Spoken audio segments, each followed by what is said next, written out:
Good evening. I'm expecting the fine skies to persist into the last day of the working week, but we do have a significant change that will be moving across New South Wales over the next 48 hours. That could bring some turbulent weather to Sydney by the time we reach Saturday. We'll have more on that in just a moment. First of all, temperatures out there today. We hit a tip-top of 25 degrees. That was after an overnight low of 14 and currently sitting on 21 right now.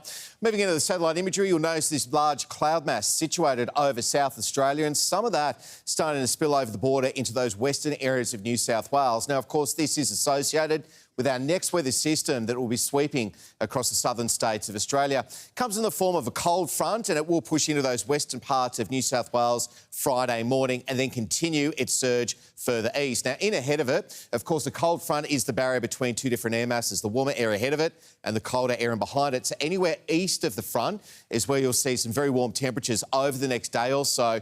But as it surges a little bit further east, it's going to increase the instability throughout the atmosphere. So this will be our trigger, so to speak, for showers and thunderstorms across most parts of inland New South Wales tomorrow, but in particular areas of the northern inland where some of those thunderstorms could be severe. And then this weather system will track further eastwards on Saturday, incorporating areas of Sydney, Wollongong and Newcastle. And with that will come the risk of severe thunderstorm activity this weekend. Brisbane, partly cloudy and 27 degrees, a shower or two for Melbourne and Adelaide, partly cloudy for Perth and a top of 25. Back home tomorrow, we're expecting those showers and thunderstorms through western areas of the state as that frontal system moves in from the west. To its east, it should be essentially dry and quite warm. 28 degrees for Tweed Heads tomorrow, 26 for Coffs and 31 for Tamworth. We're expecting 33 in Dubbo and 30 degrees in Wagga.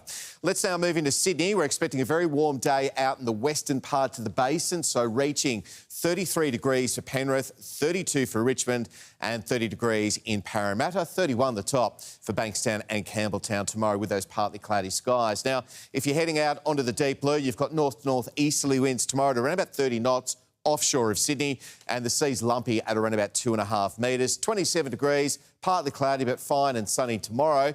Into the weekend, that's when that frontal system arrives, and in ahead of it, preceding the actual front itself, we're going to see that turbulent weather, by which I mean showers and thunderstorms, not only for the city but also for the western parts of the basin.